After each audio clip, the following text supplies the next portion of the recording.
what should people understand what AI really is? It's a set of computer programs, basically. It's a matter of using it and adapting with it because it's not going to take away our job. It's us and AI, not us or AI. Once you are empowered by AI, which is basically just another set of tools, it'll empower you to save an enormous amount of time.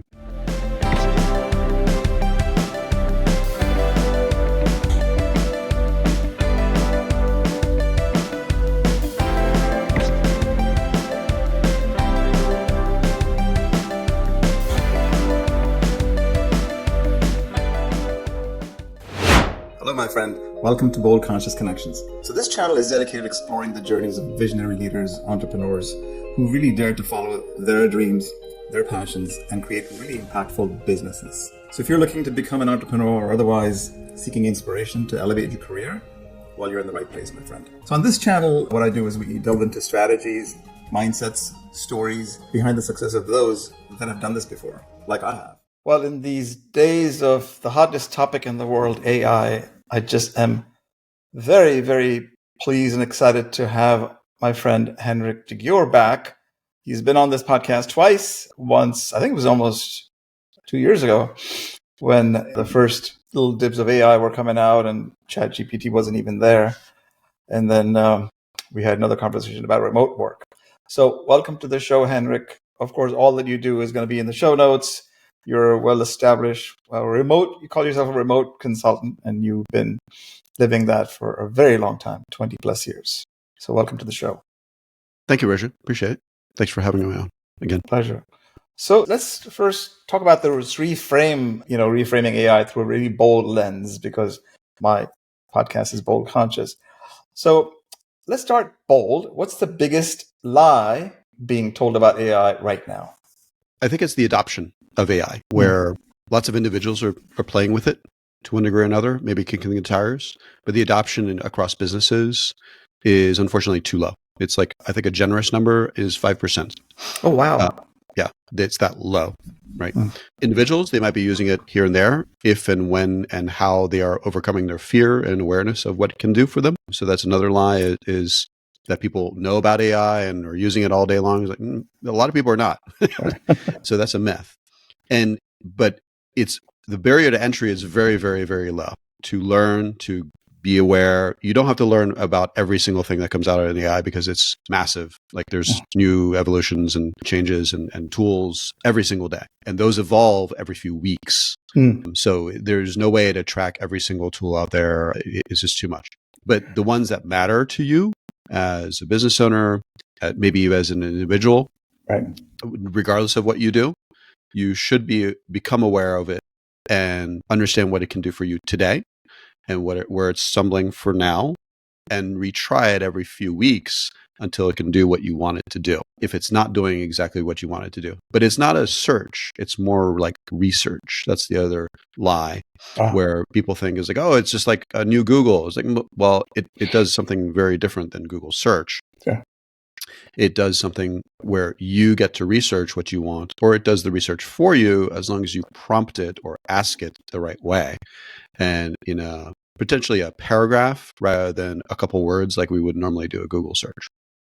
Now, you're still talking about the ones that we are now familiar with, ChatGPT and things like that. Let's go back to maybe something more basic, Henrik. Sure.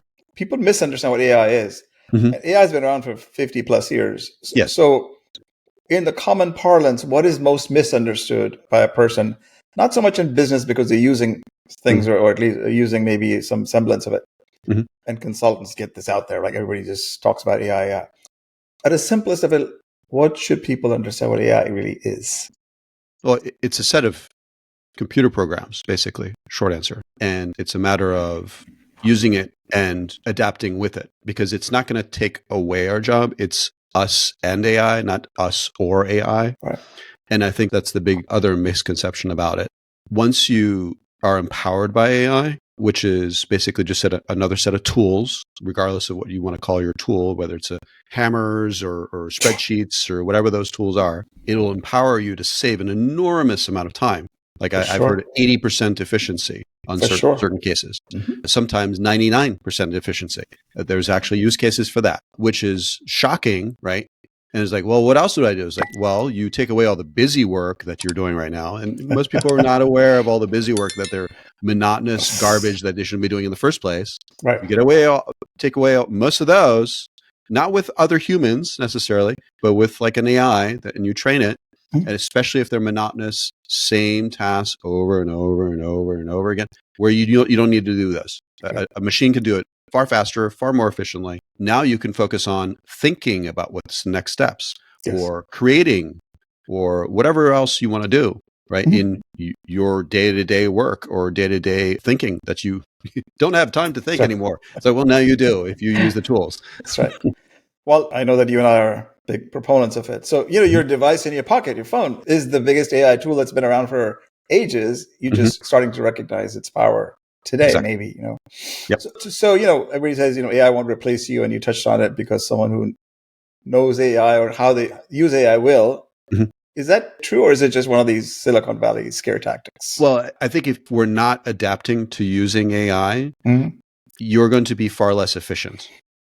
And if you're far less efficient and they suddenly do house cleaning at said company, which some companies are doing as we speak. That's right. Is that right? They're going to get rid of you because someone using AI versus someone doing the exact same job without AI, it's not even comparable. It's just like mind numbing. Like, why would you not use a tool? It's like using, I don't use computers or I don't use phones. Those are scary. It's like people said that a long, long time ago. That's right. They do. Right? Some of them we actually remember because we're old enough to remember typewriters, right? We're probably not old enough to remember before phones. We definitely remember before cell phones, right? It was like, wow, you had to go to a pay phone? Yes. Wait, what is this rotary phone garbage, right? So all these are evolutions, right? Sure. And AI is a massive evolution. It's kind of like the new internet, for the sake of argument. It's as big as that, right? And everyone was very skeptical about the internet early on as well, right? And while it didn't take away jobs, it created a significant amount of jobs. Exactly. Right. Exactly. It required a lot of evolution, right? And a lot of more spend of different things on different places rather than let's do the same thing over again and hope for the same result. Like, that's always worked. Oh, wait, it's not working anymore. I wonder why. So why do you think intelligent, successful entrepreneurs, professionals in corporate jobs, why are they so afraid of AI? And what does that fear say about our relationship, not just with technology, but ourselves? So it starts with the narrative, right? The narrative that we've heard about AI, mostly from Hollywood. And granted, Hollywood loves, story arcs and conflicts and climax and lots of, if there's no conflict, there's no movie, right? Or there's no book, right? No story. So the AI is evil and it's going to kill you and take over the world and blah, blah, blah, blah, blah, right? We've seen those movies, et cetera, et cetera. We don't even need to name them, right? And it's a narrative it's a very easy one, oh, you don't know about it. Oh, great. Well, I'll create a narrative that's going to be very scary for you. And so that's the narrative. And then the media, mostly the news media, propagates on the negative because that's what actually people read. We don't read the good news. So that's how the news media works. Big surprise. I used to work for the news media, I know. Sure. And that's the narrative that we've heard. The narrative you don't hear is how does a company like mine, and fill in the blank, whatever they do, use AI to be more efficient, more productive, more whatever. So what's missing is the awareness, right? Okay, what's out there that's going to help me specifically in my day-to-day work or whatever I happen to be doing, whether I'm an accountant or an architect or construction worker or whatever. It doesn't really matter, right? Yeah. It has a degree in law, right? It has a degree in mathematics and can pass the MCATs, right? That's right. Yeah. Right. So it knows the law, it knows local law, right? It doesn't replace lawyers, but it could replace a lot of the middle management that's doing a lot of the monotonous work. So they could be doing things more efficiently, right? Same thing with medical. Sure. ER doctors are using it on occasion and seeing, wow, that's a much faster diagnosis than I was expecting. Yeah. Is it right? Well, that's for judgment, right? That's still human in the loop, right? So the narrative has to be changed to, well, I've heard bad things about it. It's like, okay, well, have you tried it? Have you tried tools that may be helpful for your purposes, right? And then once you understand there might be tools out there, then it's lacking vision. A lot of companies are lacking vision. Sure. So once they understand the awareness and they get over the fear of AI, right, beyond the narrative that they hear all day long from blah, blah, blah places in the media. There's the awareness. Then there's the vision of how is it going to help me and my company, right? And my work, right? And then lastly, it's use cases specifically like, well, I normally do this and it takes me a stupid amount of time. If an AI does 90% of it, right? Whether it's ideation, iteration, whatever, things that AI is very, very good at, right? Like marketing, right? I need to come up with 500 taglines. That's all you want? Sure, no problem. You can have 500 taglines in a couple of 30 minutes. seconds. Yeah. Yeah, exactly. And then you don't like 99% of them? No problem. No emotional or labor has been spent, in figuring out 500 different taglines for said, campaign or That's whatever, right. or project. Yeah. Doesn't really matter. And so you want another 500? Sure. Just wait a couple another, handful of seconds and we'll generate some more based on that iteration. Right. So the iteration and the collaboration and the productivity are massive, massive, massive needs in today. Please. Yep. Well, eye-popping. So I'm going to switch to AI and human relevance. I think you kind of touched on it, some of it, as to where we stand. Mm-hmm. So you've spent years exploring AI, synthetic media, digital media, automation. What's the one thing AI has already mastered that most people are still underestimating? I know you mentioned some examples, but what is the one thing that it has mastered that we underestimate? I can't name one, actually. Well, there are many. Yeah, there are. So I would say on a very broad perspective, it's iteration, right? Iteration, meaning I don't like that answer that you just gave me. Give me a new answer. Right. Mm-hmm. Right. And a more original answer. Right. Now, granted, it's trained on lots of things, right? The databases are only growing, what's called large language models or LLMs, and meaning the databases are only increasing. That's right. But then beyond just iteration, there's everything that's said, right? Like the spoken word, right? I studied this for when I was doing my book, Synthetic Media, The Next Reality. It can do voice. It can copy our voices if we wanted to, right? For a variety of different reasons to scale us. So we can say whatever we're saying right now in any language we want to, right? Yes. It can sing in any language we want to, even though we don't know the words in that language. It can translate them, right? So the spoken word is very simple to be done. It can transcribe the spoken word very, very easily into text, written text, right? And vice versa. It can take text and make spoken word with pick your voice, right? Yeah. Even if I lose my voice today, I can have it still, I could die today, hypothetically speaking, and it would still be able to speak if I give it my permission with my voice. Mm-hmm. So you can do, so that's text to speech, right? And that's been around for a while. I mean, I was speaking with a Russian person in Bangkok, for all places, and we had a great conversation just on Google Translate, which is nothing but another application of AI, right? Exactly. And now it can do like conversational. That's right. Right. So we were conversing. Correct. Right. Yes. And you can do it with you can have a chatbot converse with you in a voice instead of just text. That's right. If you wanted to. Right. And you'll have a hard time figuring out if it's a human or not.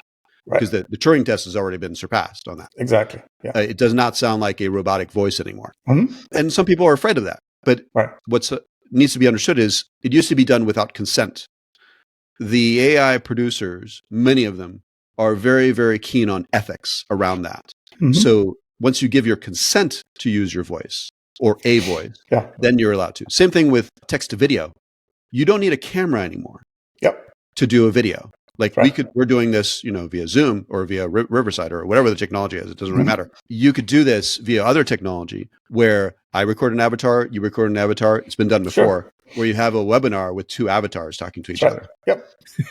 A metaverse, basically, of sorts. Well, yeah, you could do that way too. But it can be done just with two avatars where you have a script of what Henrik and what Raju is saying, two avatars talking to each other. Today, we're actually live in human form today, virtually. But in the future, we'll probably have virtual avatars of ourselves. Well, when I'm dead and gone, you can enjoy talking to me. Well, you can do it now and scale yourself in any language and be in 1,000 different calls at the same time. That's right. Okay, so this is again for the audience, which is sitting on the fence most of the time about what do I do? Mm-hmm. So AI is automating more than just tasks. We just talked about that. It's starting to touch decision making, creativity, and leadership as well, right? Absolutely. So at what point do we need to ask this question? What's really left that's truly human other than creativity? Well, it's anything you want to spend your time on. Is it solely work? Is it solely those things? Right? So if it was taking away all the things that, let's just say, don't matter as much, Yep. and you entrust it or you monitor it, right? Again, human in the loop of AI, then you just monitor what it's being done, or it gives you several options like A, B, C, D, E. Sure. Yep. Which ones would you prefer? Sure. The decisions are pretty easy to figure out, right? You don't have to think for hours like which decisions should we take. It's been figured out probably before on almost every other continent and time frame. So Yes. it's like, okay, here's a handful of options. Which one do you like? Go click, done. Okay. And what's coming soon is text to action. Yep. That's part of that.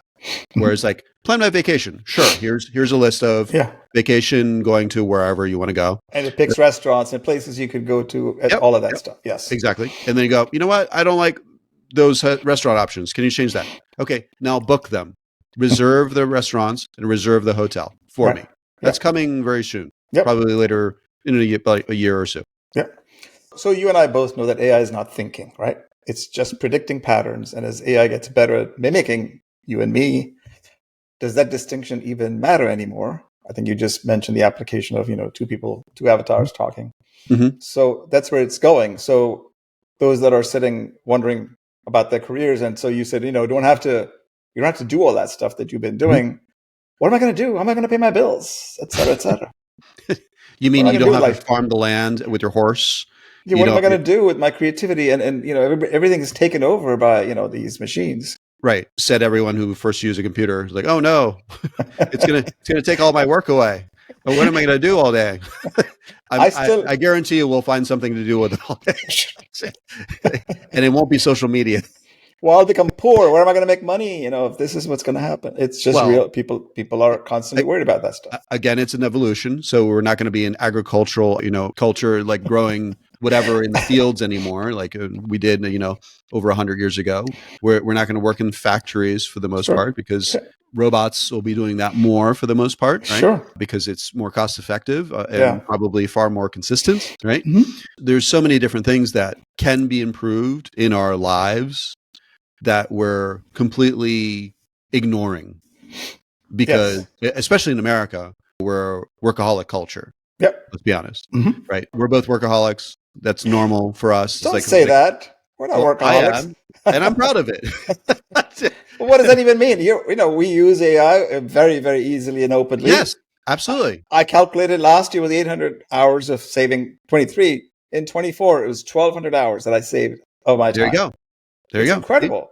Yep. I can do more, as you said. This is true. Yeah. So you can do more. You can do more and be more efficient, right? Yep. Mm-hmm. With tools. They're just tools. Sure. Let's be honest. Tools. They're just tools. Mm-hmm. Instead of using a computer, you're using an AI, right? Mm-hmm. Instead of using your phone, you're using this, right? They're just tools. A phone is a tool, right? So it's really a matter of figuring out what's important, what matters. Yeah. Right. I think we're blanking on that. Sorry. Go ahead. That's right. No, that's fine. You're the guest. I'm sorry. I shouldn't be interrupting. No, you're good. You're good. So I had a friend who said, I really still enjoy, how we used to look at maps when we used to travel somewhere from, in a car. And we had the joy of imagining where we're going, the villa, the place we're going to stay, the hotel, the foods we're going to eat, the restaurants we're going to go. Now, all of that is like a minute. It takes the joy out of it, is what she said. I go, of what? Of anticipating, imagining where we're going, what we're doing. And here it's all there, visible. I can do this plan in 5 minutes, as you were saying, less than 5 minutes. You could do an itinerary. I'm leaving on such and such day, coming back here, plan my itinerary from morning till evening. And these are my interests, right? And then you go, if you don't like museums, you can do some other sightseeing or whatever, right? So it's crazy what's possible. Mm-hmm. And now we have to complain about something that, I wish I missed my old days. Well, as humans, we're very good at complaining. Oh my goodness. Right? Especially nowadays, right? We've been doing that for a while now. Mm-hmm. And we fail to experience life, right? Exactly. To live life, right? So it's one thing to work through life, which we know plenty of, and do it inefficiently or efficiently, right? Uh-huh. And recognize the two. That's kind of important. And recognize when is it necessary to evolve, right? Exactly. And when is it necessary to check and verify right? What's coming? It's like, oh, where am I staying? What's around it? Where is it going? And so you have huge databases of pictures, right? Of where you're staying, where you're eating, everything, what you're eating, et cetera, right? So you can validate, oh, that's the experience I want, and then go experience it. Exactly. So it's really efficient to do that, and you can enjoy and imagine other things besides just those things, right? So shifting to the fact that I do executive, as you know, coaching, and my audience tends to be successful professionals who know how to navigate corporate life, right? They do. What's the biggest blind spot that they have when it comes to AI? I think is the vision of how they're going to use AI in their company.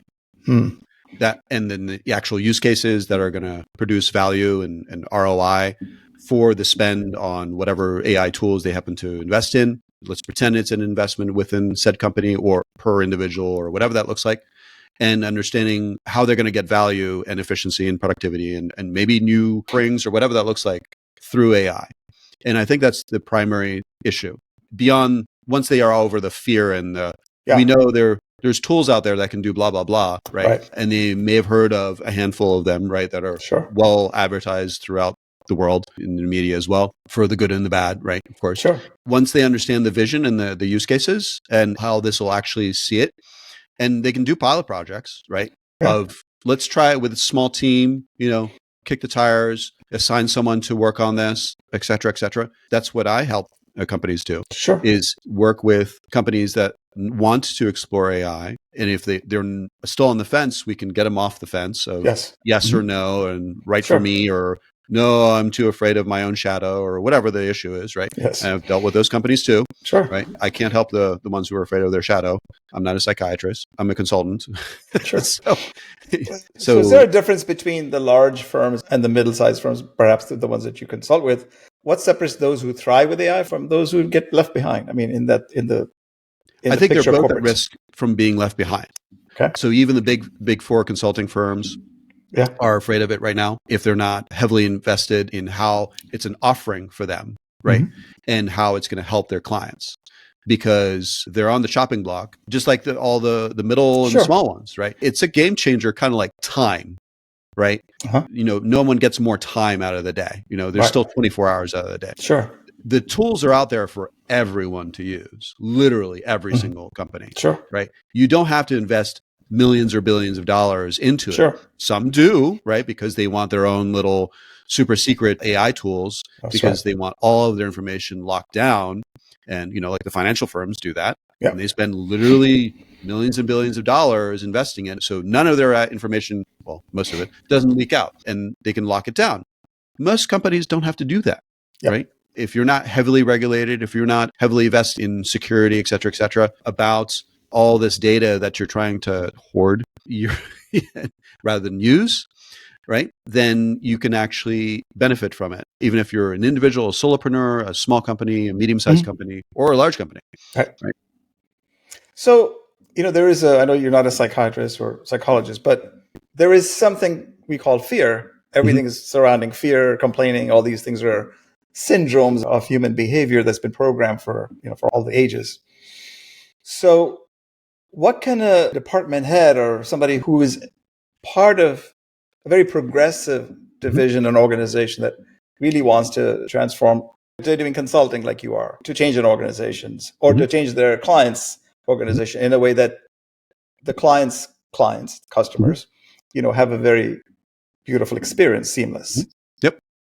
But it involves people still to get out of the way, right? What is this? So what is it that what can you advise someone to say, how could they overcome their so-called fear or the nature of complaining? I think it comes down to experiencing it, because action takes away that anxiety, that fear. Because once you experience it and go, wow, it can do that. Wait, it can do this too? Wow. And not be terrified of what it can do and, oh, it's going to take away my work next. It's like, no, it's taking away the monotonous garbage you're not supposed to be doing in the first place. That's number one. That's massive efficiencies. Because the amount of garbage we do every day, that's repeatable, right? Very repeated, right? We shouldn't be doing in the first place. So A, be aware of that. B, explore those tools and actually use them, or assign a team who's not afraid to use them, within a department, within a group, whatever. And companies are creating their outline of how you can use tools within their environment, et cetera, because for legitimate reasons, there's some security reasons, right? Sure. But there's plenty of that where it can instruct, it can train, it can help, whether it's internally to your company or externally to your clients or for your products or whatever that looks like, or your services. It can do so many things. It's mind-blowing how much it can do. And it's that stack of things it can do is only growing and improving all the time.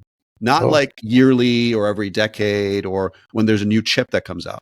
It's literally every few days to every few weeks, there's a massive change. Well, you and I have seen it in action together, even yesterday. Oh my God. Yep. All right. You touched on ethics earlier. So the dark side of AI is what I'm going to call this. Ethics, control, misinformation. So I have like three or four questions around that quickly. Sure. So AI is already writing, designing, speaking, right? And even thinking for us. I know it does for me sometimes. Where do we draw the line? Or should we draw the line? Why should we draw a line? I've been saying, should we? We shouldn't draw a line. No. Okay. No. Why should there be a line? I don't know, because it's doing all this stuff. So what am I doing? Right? As an individual. You'll be doing, I guarantee you'll find something else to do. Workaholic me? Oh, yes. Maybe more productive for your own purposes that it can't do yet. Okay. So why should there be a line? Go ahead. Okay. No, fair enough. Why should there be a line? What's the one ethical question about AI that no one is asking, but should be asking? As long as you're thinking in the sense of ethics and morality and making sure it's the right decisions, that's all that should be in play. Beyond that, and everyone has their own different view of that, right? But as long as you think you're doing good, why is there any line? Yeah, so I'm saying it's the one ethical question we're talking about. So what would that be? So in other words, in our work, that you're author, I'm an author. Sure. Yep. We're part of the writers group here. I mean, everyone's concerned that their work, that their books that somebody pays $20 for, whatever it is. Sure. And now AI will bypass, them getting somebody to buy that book because it's part of this, large language model. So is there an ethical question around that? I don't think so, because eventually it will consume everything. So the short answer is copyright really going to be mattering? So AI can't copyright anything, right? And we can. So they've already ruled, at least in the United States, that AIs cannot copyright anything. Right. So officially it can't publish anything, technically speaking. So we as humans can, right? But copyright law is, at least in the United States, is very weak, very weak. Patent law is strong, and it's profitable. Copyright is not. Okay. So we talk a lot about AI bias. So it isn't AI just reflecting the bias of the people training it. I mean, humans train AI, so we complain about all we want, but it's human beings that allow the AI to exist so we can be more efficient, right? To the point you're making. Are we really fixing the problem or just disguising it?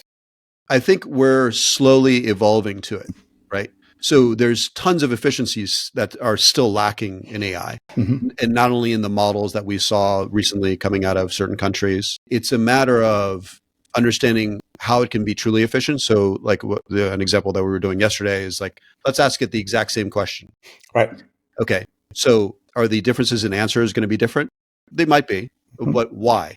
Why would they be different for the exact same verbiage? They might be different for you and I for a variety of different things if it's profiled that way. Like you need it to be this way and I need to be that way for a variety of reasons, right? Yes. But just like Google searches, right? Yes. We Google search something, we're going to get slightly different results. Yeah, that's true. AI is going to be even different. Yeah. Right. So are we masking it? No, I think we're just in the early days of very large evolutionary shift. Well, to me, that's exciting because a lot of people are worried about that. And I feel, oh my God, what else is to come? Can you believe that? Oh, wow. Right. That's my reaction to it. Exactly. We should be excited and experience it and see if it has any bearing on us in the first place. Yeah, exactly. So let's get real. Who will actually end up controlling AI, if anyone? Tech companies, government, people smart enough to use it? Whoever builds it, for the most part. So it's human beings that are building it, right? For now, Companies, yeah. Mhm. Through companies or what Mhm. have you. Yep. Okay. So there's no straight answer. It's just that whoever owns it or Right. builds it. Well, whoever builds it. Yeah. Yeah. Because if I build one, if you build one, you technically own it. But it depends on, are you building it for yourself? Are you building it for your company? Are you building it for the world? Right. Yep. Or for your business. Correct. Awesome. I love Mhm. it. All right. Well, this is awesome. As I said, I love questions around AI and I keep getting them. So I figured let's put it out in the open. Are you ready for some quick rapid fire? A little Sure. challenge, if you will? Please. Not that many. Mhm. Okay. AI, revolutionary tool or overhyped distraction? Revolutionary tool. Next, if AI could only be used for one thing, what should it be? Everything. One thing. No. It should not be used for one thing. That is far too limiting. That's like saying a car is only for one thing. Yeah. To Or a drive pen is from only for one thing. Or a computer is only for one thing. drive from point A to point B. That's what the car is supposedly, supposed to be Okay. for. I disagree, but go ahead. Okay. I know you're a car enthusiast, so we're not going to get Yeah. into that. Yeah. A massive car enthusiast, I might add. What's the most misleading phrase about AI? Misleading phrase. I think be afraid. Be afraid. Mm-hmm. Yeah. AI is coming for you. Be afraid. Right. It'll take your job, blah, blah, blah. Yeah. Broken Okay. record. It's definitely a broken record that needs to be smashed. Yeah. You and me both. Okay. Yep. The biggest AI mistake professionals make. Not using it. Not using it. What's one job AI will never replace?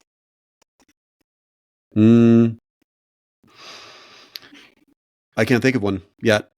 Wow. Mm-hmm. Be afraid. No, not at all. I'm just excited to use it. I know. Why be afraid of everything that moves? We're already past that. But I'm saying what's one that will never replace? Meaning you can never take me. Why should there be one? Okay, so there's no job that I can't replace. Okay, interesting. Potentially, we don't need to do those jobs. Yeah. Okay, but no. The question is, what's one job that I will never replace? I'm not sure yet. Thinking. Well, in theory, creativity. It'll be able to reason and think soon. And creative. Of course, it's doing a lot of creative things anyway. Mm-hmm. They're not as good as how we picture things in our heads. Mm-hmm. And decision making, to your point. Yeah. Yeah. Mm-hmm. Decision making. Yes. Okay. Good. Mm-hmm. So leaders are still intact if they are really visionary, and as you said earlier, they have a vision. They know where. If they use it. If they use it. No. The assumption is they use it, but right. their thinking and their critical decision making is not being replaced. That's the point I want to get to, I guess. If AI could give you one superpower, what would it be? Oh, it gives you multiple. That's the thing. What would it saves you an enormous amount of time in doing the things that you shouldn't be doing in the first place, and documents everything for you, captures everything for you, creates for you. Like, I mean, it's not one superpower. It's like a whole Batman belt of things. Okay. Yeah. I'll see one around our walk in the next day or so, around your waist. Okay. Last question. AI in 10 years. Utopia or dystopia? Utopia. Okay. Say more about that.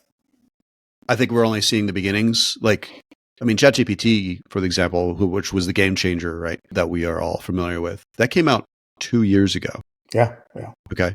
2 years ago, after Thanksgiving, right? So imagine what'll happen in 10 years, right? So there's over 1,000 different AI companies that have come out that are creating viable products, right, and services that can be used by just about anyone who is willing to, and do just about anything in an iterative fashion, and doing it better and better every time. It used to not create pictures very well. It used to create pictures with, 6-fingered hands. That was because the LLM was small and didn't have pictures of hands. Right. So with a few hundred pictures of hands, it now can create pictures with 5 fingers. Right now, it can't discern edges for like a bird landing on the edge of a glass or at the edge of a piece of or whatever. And once you get you train the AI on that, it can do that. It can do so many different things, and it's just a matter of training it you want it to do. Mm-hmm. So, okay, closing. If someone listening today is still unsure about AI, maybe skeptical, intimidated even, what's the one action, Henrik, they could take this week to get past this fear and start using it to their advantage? Well, instead of asking themselves why not, just say, just do it. That's literally, it's as simple as that. It's like, go find a tool that you actually want to try out and see what it can do for you, and iterate. Don't go by the first result. Iterate that result until you see what you want to see, because you have your standards, right? Yeah. You may have none actually on AI, but you have what's acceptable versus not. And you can train it on that too. Yeah. Of this is not acceptable. This is not acceptable. This is not acceptable. This is better. This is good. I know that for This a fact. is great. Yes. Yeah. So it doesn't matter whether they're professionals or not, but Yep. give anybody listening to this, could be housewives for all I care listening to this, give them one or two, three names of tools that we're talking about here in AI. I mean, you and I know what we're talking about, but Sure. just you were to say, okay, go use this, try this 1, 2, and 3, simple, free, whatever it may be. Yep. So if you're using Google and you're a Google fan, you can use Google Gemini. That's sometimes included with your Google, Gmail, etc. If you prefer your Apple product, download the latest version on your phone and use that. And summarize emails, summarize texts, That's right. Rewrite texts. Okay. So for the Apple fans out there. If you like neither of those platforms, go try ChatGPT. There's a free version for now. You can try it out and see what it can do for you. Whether it's figuring out what recipes you want to create, or how to improve something, anything, literally. Yeah. And if you don't like that, if you want very research-based information, you can try perplexity.ai. That'll give you resources and references on everything that it gives you, and understand more about the world around you, anything, quite literally, that you have dreamed about or thought about, instead of just doing a simple Google search. Yep. And you can compare the results, and you'll be mind blown by the simplicity of how easy it is. And the accuracy of it. Correct. And the reliability of it. Yes. Yes. All right. Well, Henrik, always a pleasure. You shared incredible insights. Where can people follow your work and dive deeper into what you're doing? You can follow me at henrikdegyor.com. So it's HenrikDegyor. You can find me on LinkedIn. That is my preferred social channel, since I'm a professional. I'm not on the other platforms necessarily, because they're not exciting to me. And feel free to reach out to me if you have any other further questions. Thank you so much, Reza. Well, in the vein of gratitude and saying thank you again, is there anything in the last 40 minutes that you might have discovered? That a lot of people want to have the conversation around AI. That is so true. They might be afraid of doing so, but they shouldn't be. Discuss it. Try it out. Yep. Thank you again. Really look forward to our conversations again. Likewise. Thank you so much. Take care. Bye. Thank you, my friend, for tuning in to another episode of Bold Conscious Connections. If you really enjoyed this episode, give it a thumbs up, please, and subscribe for more inspiring stories and insights from top entrepreneurs and leaders. So that button is right below here. So join our vibrant community of individuals who are out there making a difference. Okay? Stay tuned for more amazing conversation that will inspire and empower you. And until next time, remember, live boldly and consciously, my friend.